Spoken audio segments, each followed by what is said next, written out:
Share कर रहा हूँ। स्क्रीन विजिबल है सारे लोगों को? Yes sir. Yes sir. तो सबसे पहले हम लोगों ने देखा कि variable in C plus plus क्या होते हैं। वेरिएबल इन, एक मिनट एडमिट कर लेता हूँ। सबसे पहले हम लोगों ने देखा था कि वेरिएबल क्या है सी प्लस प्लस में कैसे। तो वेरिएबल जैसे मैं एग्जांपल के थ्रू बताया था कि चावल रखने का एक चावल का डब्बा अलग है, चीनी रखने का डब्बा अलग है। उसी तरह वेरिएबल रखने के लिए एक अलग है, अलग डब्बा है, कंटेनर है। मतलब वेरिएबल क्या है, एक डब्बा है जिसमें हम डेटा को रखते हैं। चीनी के डब्बा क्या, चीनी का डब्बा क्या है, चीनी का एक डब्बा है जिसमें हम चीनी को रखते हैं। तो उसी तरह हम लोग कहते हैं कि वेरिएबल क्या है सी प्लस प्लस में। तो वेरिएबल एक कंटेनर है था जिसमें हम डब्बा को रख रहे थे। जैसे हमने वेरिएबल बनाया था int, float, character, double, bull. Variable बहुत से टाइप के हो सकते हैं कि मोस्ट जो हमने था सबसे ज्यादा यूज होता है वो हमारा इंटीजर वेरिएबल होता है। इंटीजर वेरिएबल मतलब कि जो हमारे नंबर होते हैं -1, 1, 2, 3, 5, -5, जो भी नेगेटिव और पॉजिटिव नंबर होंगे जो नंबर लाइन पे डिनोट होते हैं, negative and only negative and positive number, वो हमारे इंटीजर में होंगे जो फुल होंगे। और दूसरा फ्लोटिंग नंबर, मतलब फ्लोट दूसरा वेरिएबल था जिसमें हम लोगों ने डेसिमल नंबर देखा। डेसिमल नंबर जो भी होंगे उसे हम फ्लोट में रखेंगे। फ्लोट में और डबल में दोनों सेम था, लेकिन फ्लोट में हमने देखा था कि जो लोवेस्ट प्रिसीजन के रहेंगे, मतलब जिनकी वैल्यू 6 होगी, जिनकी डिजिट प्लेस पॉइंट के बाद 6 या 6 से कम होंगी उसे हम फ्लोट में रखेंगे। और जिसकी डिजिट की वैल्यू 6 पॉइंट के बाद 6 डिजिट से ज्यादा होंगे तो उन्हें हम डबल में रखेंगे। जैसे हमने फ्लोट में डेज देखा था 1.22, 2.33, 3.44, 5.79, कुछ भी रख सकते हैं। उसके बाद फिर हम लोगों ने देखा कैरेक्टर। कैरेक्टर में जैसे हमें कोई प्रोग्राम आएगा जिसमें कैरेक्टर स्टोर करना होगा कि सी कैरेक्टर लिखा अगर कोई तो वो खुल जाए प्रोग्राम। अगर सी कैरेक्टर नहीं देता है तो प्रोग्राम नहीं बने। आगे मैं ऐप बनाना सिखाऊंगा कि कैसे कैरेक्टर, एक कैरेक्टर अगर वो गलत करता है तो वो उसकी ऐप क्रैश हो जाएगी, मतलब वो ऐप कभी खोल ही नहीं पाएगा। जो सबसे हाई सिक्योर्ड ऐप होते हैं वो सी प्लस प्लस में बनते हैं क्योंकि हाईएस्ट इंटरेक्शन होता है। तो मैं सारा कुछ विंडोज पे करके दिखाऊंगा कि कैसे एक कंप्यूटर सिस्टम में मल्टीपल वर्चुअल मशीन कैसे चलाते हैं, कैसे एक बटन दबाएंगे और मेरा सारा सिस्टम क्रैश हो जाएगा। तो मैं वो भी सिखाऊंगा अभी सी प्लस प्लस में। सी प्लस प्लस में वायरसेस भी बनते हैं, वो भी बनाऊंगा कैसे वायरस बनते हैं, लेकिन विंडोज 10 पे मैं नहीं सिखाऊंगा उसको क्योंकि विंडोज 10 पे सिखाना क्राइम है। मैं विंडोज 6, विंडोज 7, विंडोज 8 ये पे सिखाऊंगा, एक्सपी पे सिखाऊंगा। 10 पे आप करने के लिए आप थोड़ा सा एडवांस जान सकते हैं तो 10 पे भी कर सकते हैं, लेकिन 10 पे मैं नहीं बताऊंगा। और कैरेक्टर स्टोर करने के लिए बताया। उसके बाद फिर मैंने बताया बुलियन। बुलियन में ट्रू फॉल्स होते हैं, बस दो ही होते हैं, या तो ट्रू होगा या तो फॉल्स होगा बुलियन में। तो ट्रू जैसे कि कोई भी नंबर है, अगर मैं कोई भी एंट्री है तो मतलब लॉगिन आईडी और पासवर्ड की हमने एक ऐप बनाई। ये सारा कुछ जरूरत होगा आगे हमारा, जितना भी हम लोग बेसिक पे पढ़ रहे हैं, आगे जब ऐप बनाएंगे तो उसके पॉइंट ऑफ व्यू से जरूरत होगा। तो ये हमारा बुलियन होता है। उसके बाद फिर हमने पढ़ा कि जैसे कि हमने एक वैल्यू रखा था int sum इक्वल टू 38 और sum is an integer which holds 38 in memory. जैसे कि अगर हम किसी भी कोड को लिखते हैं int sum इक्वल टू 38, तो जैसे ही ये बनता है तो सम नाम का उसमें एक कंटेनर बनता है। सम नाम का एक कंटेनर है, जैसे कि राइस रखने के लिए कंटेनर था, तो 38 है वो डेटा है, मतलब 38 है जो हमारा वो राइस है। और सम हमारा क्या है, सम कंटेनर है। तो कंटेनर में हम 38 डेटा को रख रहे हैं, तो वो हमारा हो गया डिक्लेयर करने का वेरिएबल। कैसे डिक्लेयर करते हैं, तो ये वेरिएबल का सिंटेक्स भी मैंने बताया था कि वेरिएबल को कैसे डिक्लेयर करेंगे। अगर कहीं पे हमें वेरिएबल डिक्लेयर करना है तो कैसे करेंगे, तो सबसे पहले डेटा टाइप लिखेंगे। डेटा टाइप में खुद से कुछ भी नहीं लिखेंगे। डेटा टाइप जो प्री डिफाइंड की गई है C++ लाइब्रेरी के अंदर, वही सिर्फ डेटा टाइप लिखेंगे जैसे मैं बताया था। और वेरिएबल, उसके बाद वेरिएबल नेम लिखेंगे। वेरिएबल नेम में आपका जो भी मन करे वो भी आप लिख सकते हैं वेरिएबल नेम में। उसके बाद फिर इक्वल टू का साइन देंगे और उसमें जो वैल्यू होगा वो लिखेंगे। जैसे मैं यहाँ पे लिखा इंट लिखा। C++ के लाइब्रेरी में इंट को डिफाइन किया गया है। हमेशा याद रखेंगे कि डेटा टाइप में वही को रखेंगे जो उसके लाइब्रेरी में डिफाइन किया गया है। तो इंट C++ लाइब्रेरी के अंदर डिफाइन किया गया है, इसलिए हमें इंट, हम लोगों ने यहाँ पे इंट लिखा। उसके बाद फिर हम लोग यहाँ पे वेरिएबल नेम लिखे। वेरिएबल नेम में मैंने सम लिखा। आप कुछ भी लिख सकते हैं जो भी वेरिएबल है, लेकिन सबसे अच्छा तरीका है वेरिएबल नेम लिखने का कि जो प्रोग्राम से मिलता जुलता हो, जिसपे हम प्रोग्राम बना रहे हैं उसी के अनुसार वेरिएबल नेम लिखें। उसके बाद इक्वल टू का साइन लिखेंगे और उसके बाद वैल्यू लिखेंगे, वैल्यू आप जो पास करना चाहते हैं। जैसे मैं यहाँ पे फ्लोट लिखा, फ्लोट था वो डेटा टाइप था, मतलब सी प्लस प्लस लाइब्रेरी के अंदर फ्लोट को डिफाइन किया गया है। अगर फ्लोट डिफाइन किया गया नहीं रहता तो हम लोग उसमें उसको नहीं लिखते। और फिर हमने वेरिएबल नेम लिखा, वेरिएबल नेम जैसे कि मैंने नाम दिया, आप मोहन सोहन कुछ भी दे सकते हो, लेकिन सबसे अच्छा प्रोग्रामर वो होता है जो प्रोग्राम से रिलेटेड वेरिएबल नेम दे। उसके बाद फिर मैंने इक्वल टू का साइन दिया, फिर 48 लिखा। फिर जैसे ही इक्वल टू का साइन दिया 48 मतलब 48 वैल्यू असाइन हो जाता है। कंपाइलर 48 वैल्यू फ्लोट में राम के नाम से एक डब्बा बनाता है और उसमें 48 वैल्यू को जाकर रख देता है। उसके बाद फिर हमने पढ़ा था कि स्कोप के बेसिस पे दो वेरिएबल पढ़ा, एक को लोकल वेरिएबल, दूसरा ग्लोबल वेरिएबल।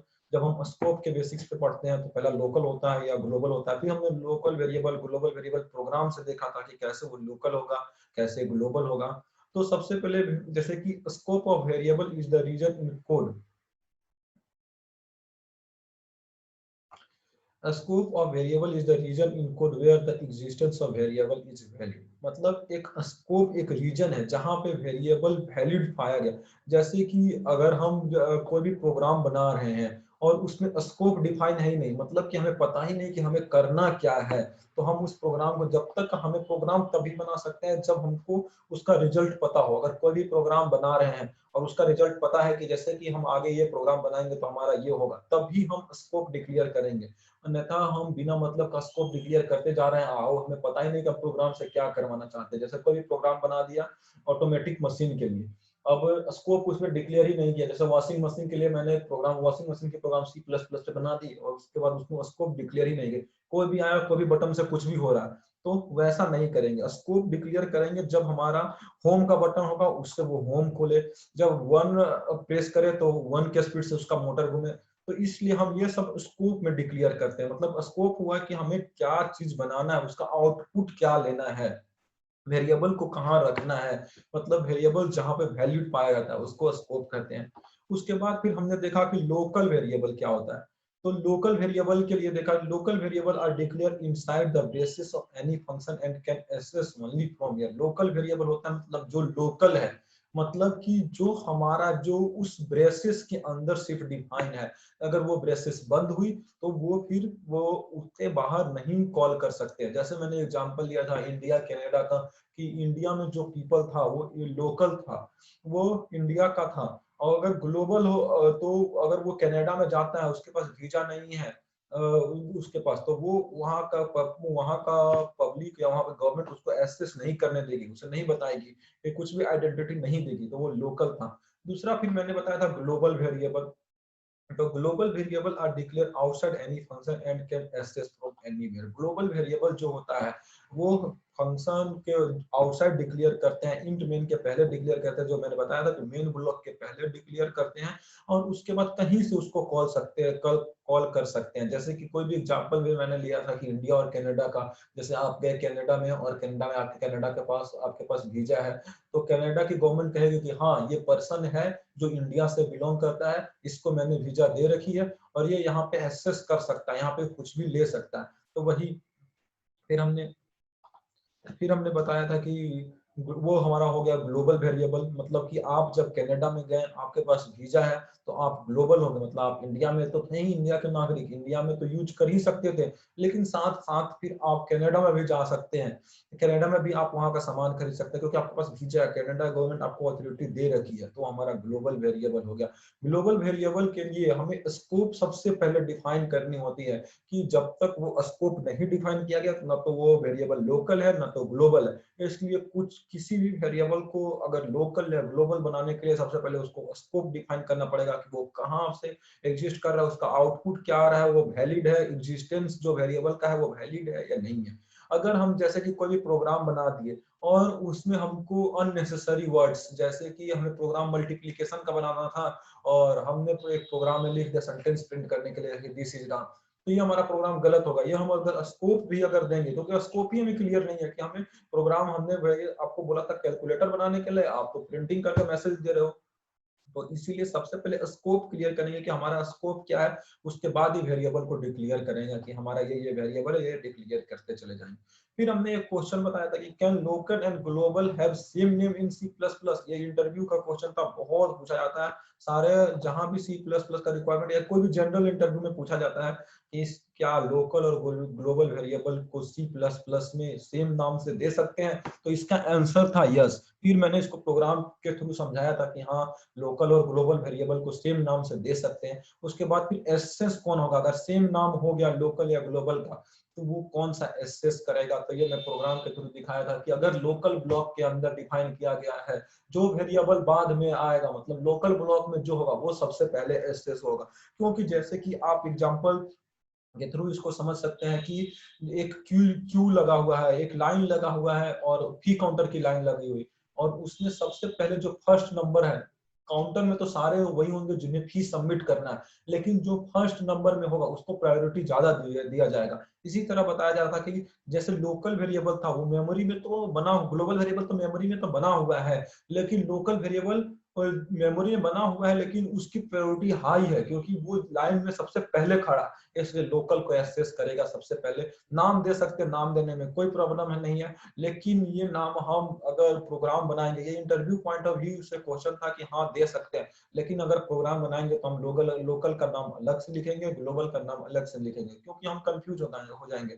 अगर हमें प्रोग्राम में लोकल को कॉल करना है, सेम नाम से लिख देंगे, अगले वालों को प्रोग्राम देंगे जो नॉन टेक्निकल पर्सन है, जो नहीं समझ पाता है कि क्या लोकल है क्या ग्लोबल है, वो तो बस उसको डेटा बेस पे डेटा अपलोड डाउनलोड करने का आता है। अब जैसे ही उसको हम प्रोग्राम देंगे उसको समझ में ही नहीं आएगा कि क्या लोकल था क्या ग्लोबल था, किसको हम कॉल करें, वो अगर सी को कॉल कर रहा है फिर भी वही प्रिंट हो रहा है, एम को कॉल कर रहा है वही प्रिंट हो रहा है। तो इसीलिए हम लोकल या ग्लोबल का इंटरव्यू पॉइंट ऑफ व्यू से याद रखिएगा क्वेश्चन में कि सेम नाम दे सकते हैं, लेकिन हम प्रोग्राम में नहीं यूज करते। एक अच्छा प्रोग्राम वही है जो सबसे शॉर्ट सिंटेक्स में अच्छा से सारा कुछ समझा कर लिखे। तो इसीलिए हम लोग लोकल और ग्लोबल को अच्छे से अलग अलग नामों से डिक्लेयर करेंगे। जब भी प्रोग्राम बनाएंगे, मैं आपको प्रोग्राम बनाने के लिए भी सिखाया था कि कैसे लोकल वेरिएबल बनाएंगे, कैसे ग्लोबल बनाएंगे। उसके बाद फिर हम लोगों ने पढ़ा था कि data type in C plus plus, data type कौन कौन से हैं सी प्लस प्लस में। तो हमने कहा था डेटा टाइप सबसे पहले क्या होता है, तो data type define the type of data a variable can hold, मतलब कि वैसा डेटा का टाइप जो वेरिएबल होल्ड कर रहा है वो डेटा टाइप है। जैसे इंटीजर है तो वो इंटीजर अगर डेटा टाइप लिखा तो मतलब वो इंटीजर वेरिएबल ही स्टोर करेगा, फ्लोट लिखा वो फ्लोट वेरिएबल ही स्टोर करेगा। अब हम फ्लोट लिखकर उसमें कैरेक्टर स्टोर करवा रहे हैं तो गलत है, नहीं कर सकेंगे। इसलिए डेटा टाइप को आपको हमेशा ध्यान रखना होगा, मोस्ट इंपोर्टेंट टॉपिक है कि डेटा टाइप्स कैसे डिक्लेयर करेंगे। उसके बाद फिर हम लोगों ने देखा था कि इंटीजर वेरिएबल था वो इंटीजर वेरिएबल को स्टोर करेगा, अगर कैरेक्टर वेरिएबल है तो कैरेक्टर डेटा को स्टोर करेगा, अगर फ्लोटिंग वेरिएबल है तो फ्लोट डेटा को स्टोर करेगा, अगर स्ट्रिंग है तो स्ट्रिंग को भी सिर्फ स्ट्रिंग को स्टोर करेगा। ये स्ट्रिंग के बारे में मैं आपको बताऊंगा कि कैसे स्ट्रिंग क्रिएट करते हैं, ये स्ट्रिंग भी आगे आएगा। उसके बाद फिर लिखिए category of data types, data types के कौन कौन से कैटेगरी हैं, जो डेटा टाइप्स हम डिक्लेयर करेंगे तो वो कौन कौन से कैटेगरी के अंदर आएंगे। तो हम लोगों ने 3 टाइप्स ऑफ कैटेगरी देखा था, built in data type, second user defined data types and third derived data types. Built in data types मतलब कि जो हमें प्रोग्राम जो हमें सी प्लस प्लस कंपाइलर के द्वारा बना कर दिया गया है वो हमारे होते हैं डेटा टाइप्स, मतलब अब उसको हम चेंज नहीं कर सकते हैं। अगर बिल्ट इन डेटा टाइप्स को यूज कर रहे हैं हम, तो मतलब उसका वेरिएबल का जो नाम होगा वो हम जो सी प्लस प्लस कंपाइलर में जो लिखा गया है वही सिर्फ लिखेंगे। जैसे इंट अगर डिफाइन किया गया है सी प्लस प्लस में बिल्ट इन डेटा टाइप्स के अंदर, अब हम उसको लिखते हैं ITN, जैसे हम उसको लिखते हैं ITN, इंट नहीं लिखा तो ये हमें कंपाइलर कंपाइल टाइम एरर देगा। ये हमको बताएगा कि नहीं ये तो कोई जो जाएगा कंपाइलर सर्च करेगा लाइब्रेरी में, कहेगा ITN नाम का कोई फंक्शन ही नहीं है, तो फिर कहेगा compile time error, built in data types नहीं है। तो इसीलिए बिल्ट इन डेटा टाइप्स वही हुआ जो सी प्लस प्लस के लाइब्रेरी में बनाया गया है, जो सी प्लस प्लस के लाइब्रेरी जिन्होंने इन्वेंट किया था उन्होंने अगर सी प्लस प्लस की लाइब्रेरी में जो भी लिखा हुआ है डेटा उसे आप यूज कर सकते हो। जैसे INT था, इंट में हमने ये स्टोर करवाया था 1 2 3, आपको ITN देना है, ठीक है दो, यूजर डिफाइंड डेटा टाइप्स में दो, लेकिन बिल्ट इन डेटा टाइप्स आप यूज कर रहे हो और ऊपर से बता रहे हो कि नहीं ITN मैं लूंगा, तो ये नहीं हो सकता। यूजर डिफाइंड डेटा टाइप्स में आते हैं स्ट्रक्ट, फिर यूजर डिफाइंड डेटा टाइप्स मैंने बताया था। यूजर डिफाइंड डेटा टाइप्स का मतलब हुआ कि जो डेटा टाइप्स यूजर के द्वारा डिफाइन किया गया है उसको हम यूजर डिफाइंड डेटा टाइप्स कहते हैं। फिर हमने इसके अंदर पढ़ा स्ट्रक्चर, यूनियन, इनम। तो ये सारा कुछ मैं बताऊंगा, स्ट्रक्चर, यूनियन और इनम, ये सबसे इंपॉर्टेंट टॉपिक होते हैं। अगर यूजर डिफाइंड डेटा टाइप्स आप समझ गए, क्योंकि बिल्ट इन डेटा टाइप्स तो सारे लोग यूज कर सकते हैं, लेकिन यूजर डिफाइंड डेटा टाइप्स वही यूज करेगा जिसको प्रोग्राम का बहुत अच्छा नॉलेज होगा, जो मतलब प्रोग्राम को अच्छे से समझकर फिर वो प्रोग्राम आगे लिख रहा है, तभी वो ये स्ट्रक्ट यूज करेगा, यूनियन यूज करेगा, इनम यूज करेगा। इस पे मैं सेपरेट लेक्चर सारा बताऊंगा कि कैसे स्ट्रक्ट यूज करेंगे, कैसे यूनियन यूज करेंगे, कैसे इनम यूज करेंगे। तो वही मैं बता रहा था कि INT अगर बिल्ट-इन डेटा टाइप्स है तो ITN हम नहीं यूज कर सकते, लेकिन अगर ITN स्ट्रक्ट में यहाँ पे हम यूज कर सकते हैं अगर यूजर डिफाइन है, क्योंकि वो डिफाइन मैं खुद से करा हूँ। यूजर डिफाइन डेटा टाइप मतलब वो डेटा टाइप जिसको प्रोग्रामर डिफाइन कर रहा है, वो प्रोग्रामर उसके library. User define data types का क्या होता है कि जैसे मैं कोई भी प्रोग्राम लिखा और उसको यूजर डिफाइंड डेटा टाइप्स के अंदर, स्ट्रक्चर के अंदर ही कोई प्रोग्राम लिखा, अब वो प्रोग्राम जैसे ही मैं लिखा तो वो उसकी जो .exe फाइल होती है वो लाइब्रेरीज में जाकर, C++ लाइब्रेरीज के में जाकर, जहाँ पे बिल्ट इन डेटा टाइप्स है, मतलब कि जहाँ पे हमारा डेटा टाइप्स का लाइब्रेरी है उसके अंदर जाकर स्टोर हो जाती है। अब एक बार वो प्रोग्राम स्टोर करवा दिया, अब उसको बार बार यूज कर सकते हैं। लेकिन ये भी होता है कि फिर आप लाइब्रेरी को ऐड करना भी मैं आपको सिखाऊंगा कि कैसे लाइब्रेरी, कैसे आप अपना यूजर डिफाइंड डेटा टाइप्स को बिल्ट इन डेटा टाइप्स बना सकते हैं। मतलब प्रोग्राम तो मैं लिखा हूँ, यूजर मैं डिफाइन कर दिए, जैसे INT से मैं 1 2 3 4 करवा रहा था, उसी तरह मैं डिफाइन कर दिया ITN, जैसे मैं डिफाइन कर दिया ITN। अब उसको कैसे हम बिल्ट इन डेटा टाइप्स में रखेंगे कि अगर कोई भी किसी को हम अपना सॉफ्टवेयर दें, अगर किसी को .exe फाइल अपना देते हैं तो ITN कॉल कर कॉल करे, क्योंकि हमको भैया INT हमको अच्छा नहीं लगता, हम int से नहीं, हमको ITN से इंटीजर को कॉल करें। तो ठीक है, आप यूजर डिफाइंड डेटा टाइप्स के अंदर ITN लिख दीजिए, उसको डिफाइन कीजिए, उसकी .exe फाइल बनाइए और उसको सॉफ्टवेयर सबको बांट दीजिए। तो वो अब जब भी INT से होगा वो कॉल नहीं करेगा, ITN से वो इंटीजर को कॉल करेगा।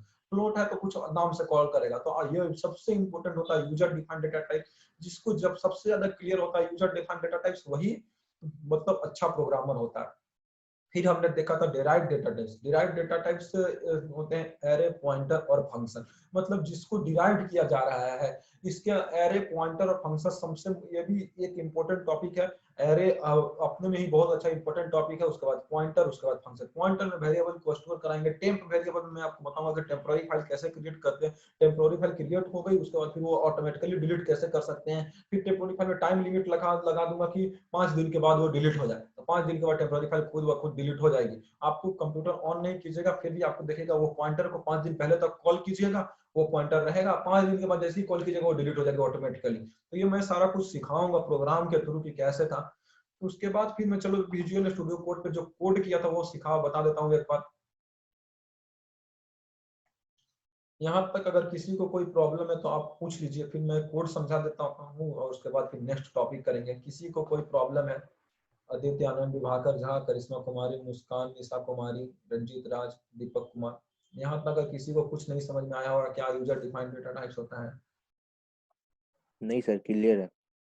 ओके, चलिए फिर हम देखते हैं अब प्रोग्राम के थ्रू। जो है मैं डेटा टाइप्स डिफाइन करने को बताया था कि कैसे प्रोग्राम में सबसे पहले मैं बता रहा हूँ कैसे इंटीजर, फ्लोट में इंटीजर को कैसे डिक्लेयर करते हैं, फिर फ्लोट को कैसे डिक्लेयर करते हैं। तो ये मैं प्रोग्राम में सबसे पहले हेडर फाइल बताया था कि हेडर फाइल में हैच इंक्लूड आईओ स्ट्रीम, ये तो शुरू से आप करते आ रहे हैं, तो ये तो हेडर फाइल सबको याद हो गया होगा कि अगर C++ प्रोग्राम में हमको लिखना है तो header file hatch include IO stream लगाना ही होगा। फिर हमने नेम स्पेस डिफाइन किया था। नेम स्पेस भी सबको याद हो गया होगा क्योंकि इसे भी हम लोगों ने बहुत बार यूज किया। नेम स्पेस इसलिए होता था क्योंकि नेम स्पेस में जो भी हमारा फंक्शन, जैसे std in, std out, तो बार बार हमें std लिखने की जरूरत नहीं पड़े, इसलिए हमने नेम स्पेस में std का नेम स्पेस की पैकेज को यूज कर लिया। अब नेम स्पेस में जो भी होगा फंक्शन वो हम यूज कर सकते हैं। फिर हमने इंट मेन बताया था। मेन मतलब कि प्रोग्राम की एंट्री होती है, हमेशा याद रखिए जहां भी हम प्रोग्राम में मेंट डिक्लेयर करेंगे वहीं से हमारा प्रोग्राम का एंट्री होगा। फिर मैंने इंटीजर में वेरिएबल को रन करवाने के लिए बताया कि इंटीजर में कैसे वेरिएबल को स्टोर करते हैं। तो ये हम इंट हो गया, डेटा टाइप था हमारा, ए था वो वेरिएबल नेम लिखा मैंने। और उसके बाद फिर जो जो भी वेरिएबल नेम लिखेंगे वो कुछ भी वेरिएबल नेम लिख सकते हैं अपने मन का, फिर उसमें 44 वैल्यू स्टोर करवा दिया। और उसी तरह फिर मैंने इंट बी नाम का एक वेरिएबल बनाया जो भी 45 स्टोर करवा दिया। इंटीजर वेरिएबल को लिखने का मैं दो तरीका बनाया, या किसी वेरिएबल को लिखने का दो तरीका बनाया। इसको मैंने कमेंट में लिखा था कि या तो ऐसे कॉल कर सकते हैं या तो ऐसे कॉल कर सकते हैं। तो जैसे आपको एक बार फिर से रन करके दिखा देता हूं।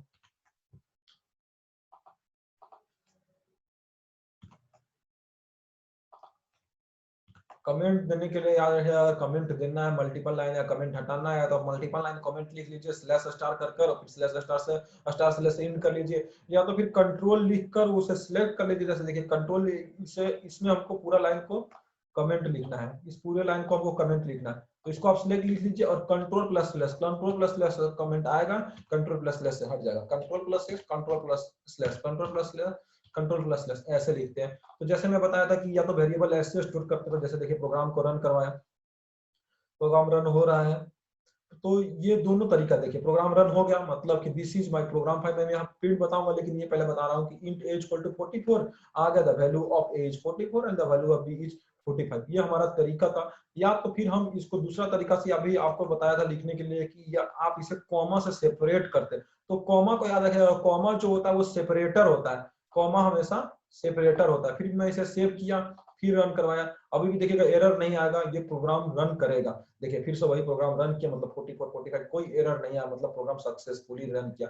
तो ये हमारा जो कॉमा है वो सेपरेटर है, ये मतलब कि सेपरेट कर रहा है। अगर हमको कहीं भी कॉमा का मतलब एक बहुत बड़ा प्रोग्राम लिखना है, अब बार बार लाइन में लाइन लिखेंगे तो खुद से नहीं समझ में आएगा कि कहाँ से प्रोग्राम शुरू हो रहा है कहाँ से खत्म हो रहा है। तो उसके लिए हम कॉमा मतलब सेपरेटर यूज करेंगे और साथ साथ बगल बगल में लिखते चले जाएंगे। फिर मैंने सेमी कोलन बताया, मतलब एंड ऑफ लाइन, मतलब यहाँ लाइन खत्म हो गया है। सेमी कोलन हमेशा याद रखेगा कि एंड ऑफ लाइन होता है, ईओएल होता है, इसको ईओएल बोलते हैं शॉर्ट फॉर्म में। फिर मैंने फ्लोट वेरिएबल स्टोर करने के लिए सिखाया कि फ्लोट वेरिएबल कैसे स्टोर करेंगे। अगर हमें प्रोग्राम में फ्लोट वेरिएबल स्टोर करवाना है तो कैसे करेंगे। जैसे फ्लोट था वेरिएबल, उसमें पाई नाम का प्रोग्राम फ्लोट का हम लोग ने डेटा टाइप नाम दिया, पाई नाम का उसका वेरिएबल नेम लिखा और 3.14 मतलब डेसिमल प्लेस हम इसमें स्टोर करवा दिए। अब उसके बाद फिर मैंने कैरेक्टर में स्टोर करवाने के लिए सिखाया कि कैसे कैरेक्टर को स्टोर करवाते हैं। कैरेक्टर का नाम बताया कि जैसे A B C D, single character के, ये मैं मल्टीपल कैरेक्टर के नहीं बताया हूँ आपको कि मल्टीपल कैरेक्टर ए बी से पूरा अगर नाम स्टोर करवाना तो कैसे बताऊंगा, वो मैं स्ट्रिंग में आपको सिखाऊंगा कि कैसे मल्टीपल कैरेक्टर स्टोर करवाते हैं। अगर आप यहाँ पे जैसे देखिए मल्टीपल कैरेक्टर दीजिएगा और फिर फाइल को सेव कीजिए, मल्टीपल कैरेक्टर लिखकर फाइल को सेव कीजिए, तो आपको मल्टी बताएगा कि नहीं, आप जैसे ही आप स्टोर फाइल को सेव करवाइएगा तो यह बताएगा the value of M is R, लेकिन आर तो है नहीं, हम लोगों ने तो के एफ ई एफ आर किया था, लेकिन यहाँ पर वो सिंगल वैल्यू दे रहा है सिर्फ आर। तो ये क्यों दिया, आप फिर आउटपुट से समझिए। अगर आप कोई भी प्रोग्राम नहीं समझ में आता तो वो एरर से और आउटपुट से समझते हैं। तो जैसे के एफ ई एफ आर, तो जैसे ही हमने ये दिया तो वो सारा कुछ कहा कि नहीं ये सब तो सही है लेकिन मैं एक ही कैरेक्टर को लूंगा, ये सब भी है के एफ ई एफ आर इसके अंदर स्टोर है लेकिन आपको दिख नहीं रहा क्योंकि आपने सिर्फ कैरेक्टर लगाया था। तो इसलिए कैरेक्टर का यूज उसी समय करेंगे कि जब हमको एक सिंगल कैरेक्टर यूज करवाना है, सिंगल कैरेक्टर से प्रोग्राम को ऑन करना है, सिंगल कैरेक्टर से किसी भी एप्लीकेशन को ऑन करना है और सिंगल कैरेक्टर से अगर ऑफ करना है तो हम कैरेक्टर का यूज करेंगे। अगर हमें मल्टीपल कैरेक्टर चाहिए तो हम मल्टीपल स्ट्रिंग यूज करेंगे। स्ट्रिंग में आपको यूज करना सिखाऊंगा कि कैसे यूज करते हैं। फिर मैंने सी आउट लिखा, मतलब आउटपुट लेने के लिए कि आउटपुट जो स्क्रीन पे होता है वो कैसे देखेगा। तो दिस इज माय प्रोग्राम 5 हम लोग नाम से बनाया था। उसके बाद स्लैश एन मतलब कि न्यू लाइन के लिए जहां भी आप स्लैश एन लगाइएगा वहां से प्रिंट होगा, वो न्यू लाइन प्रिंट होगा। जैसे दिस इज प्रोग्राम 5 था, दिस इज प्रोग्राम 5 सबसे ऊपर में प्रिंट हो गया, देखिए यहाँ पे दिस इज प्रोग्राम 5 प्रिंट हो गया। और फिर स्लैश एन मैंने लगाया, जैसे स्लैश एन पे कंपाइलर का मतलब कि समझता है न्यू लाइन, बस वो न्यू लाइन पे गया। The value of A is 44, new value, here the value of A की वैल्यू आई, मैं एक स्टेटमेंट पास किया, here the value of A. और उसके बाद फिर अगर हमें जैसे a इक्वल टू 44 अगर हमें वैल्यू लेना है तो उसके लिए फिर मैं बताया था कि ये जो डबल ब्रेसेस हैं, डबल ब्रेसेस है, इसको यूज करेंगे वैल्यू को लेने के लिए। जैसे a लिखा मतलब कि वो इसमें पास हो गया। अगर टाइम अगर इंड हो जाएगा तो आप फिर से दोबारा से इसको 40 मिनट बाद यूज करिएगा, फिर से आप इसी में लॉग इन होइएगा और वैल्यू ऑफ ये हो गया। अब फिर मैंने यहाँ पे सिखाया कि वैल्यू ऑफ बी, उसी तरह वैल्यू ऑफ बी स्टोर किया है स्लैश एन मतलब न्यू लाइन, और कॉमा लगा दूं मतलब कि यहाँ पे हम सेमी कॉलन लगाया, इसका मतलब एंड ऑफ लाइन, यहाँ पे लाइन खत्म हो गया। और उसके बाद फिर सी आउट में हमने फ्लोट की वैल्यू प्रिंट करवाई, सी आउट में स्लैश है मतलब न्यू लाइन में वैल्यू ऑफ पाई, पाई की वैल्यू प्रिंट कर दो। ये डबल कॉमा और पाई लिखा मतलब कि डबल एरो और पाई लिखा, इसका मतलब कि जो पाई की वैल्यू थी, अगर भाई किसी भी चीज का वैल्यू लिखना है तो डबल एरो के अंदर उस वेरिएबल का नाम लिखते हैं, उसका वैल्यू प्रिंट हो जाएगा। उसके बाद फिर मैंने उसी तरह सी आउट में कैरेक्टर प्रिंट करवाने के लिए वो लिखा कि कैरेक्टर कैसे प्रिंट करवाएंगे। फिर रिटर्न जीरो, रिटर्न जीरो मतलब कि सक्सेसफुल कंपाइलेशन हो गया, मतलब प्रोग्राम सक्सेसफुल कंपाइल हो गया, इसके लिए रिटर्न जीरो लगाते हैं। फिर पैरेंथेसिस, फिर उसके बाद फिर मैंने ब्रेसेस कॉल क्लोज कर दिए, और उसके बाद फिर आउटपुट किया तो आउटपुट रन हो रहा, जैसे कि अभी आप लोगों ने देखा था कि आउटपुट रन हो रहा था। ये हमारा प्रोग्राम 5 था, ये मैं आपको भेज चुका था, आप लोग सारे लोग कर लिए होंगे। फिर मैं प्रोग्राम 6 में आपको बताया था कि कैसे ग्लोबल कैसे लोकल होगा, कैसे ग्लोबल को यूज करेंगे, कैसे लोकल को यूज करेंगे। तो ये सारा कुछ मैं अभी बता रहा हूँ, उसमें फिर से एक बार सिंटैक्स समझा देता हूँ। ये हमारा हेडर फाइल था, उसके बाद फिर नेम स्पेस एसटीडी के लिए यूज किया।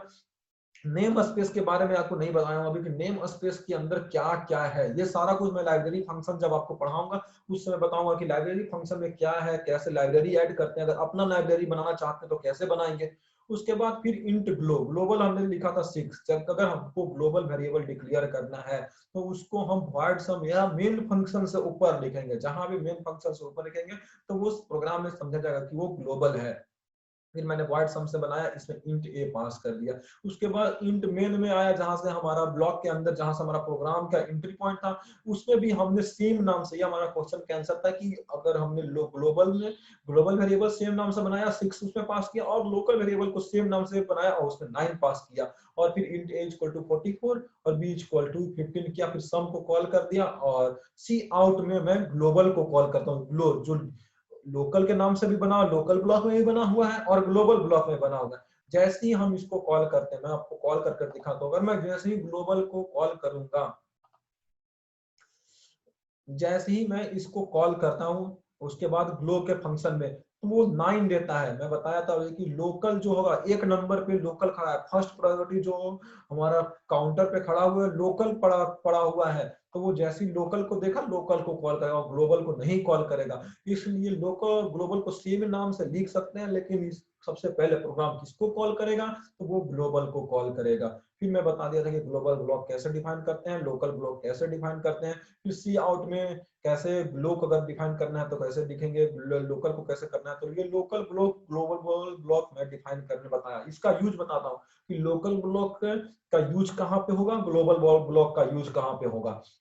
तो जैसे कि आप एक वॉशिंग मशीन का प्रोग्राम बनाए थे, अब हमको उसके इंटीरियर मशीन को डिजाइन करना था, इंटीरियर मशीन बनाया जैसे कि उसके हमको हमारे शाफ्ट को डिजाइन करना था, तो शाफ्ट में मैं अगर ग्लोबल ब्लॉक से थ्रू उसमें पास करके कोई अगर होम बटन आए तो होम बटन सारे पे कॉल कर दो, तो उसके लिए हम ग्लोबल में डिफाइन करेंगे। अगर वन नंबर आए तो वो सिर्फ वन उस लोकल उस शाफ्ट को ही चलाने को कॉल करो जब वो एक नंबर की मोटर से कनेक्ट है, तो इसमें हम लोकल डिफाइन करेंगे। अगर हम इसको ग्लोबल में डिफाइन करेंगे, होम भी दबाएंगे तो वही काम होगा, एक नंबर भी दबाएंगे तो वही काम होगा। तो इसीलिए हम वर्किंग समझेंगे, उसके बाद ब्लॉक बाय ब्लॉक डिफाइन करेंगे किसको हमको ग्लोबल में रखना है, किसको हमको लोकल में रखना है। तो ये सारा कुछ हम लोगों ने पहले डिस्कस किया था। आप एक बार फिर से ज्वाइन कीजिए, मैं अभी बंद करता हूँ क्योंकि 40 मिनट बाद टाइम आउट हो जाएगा।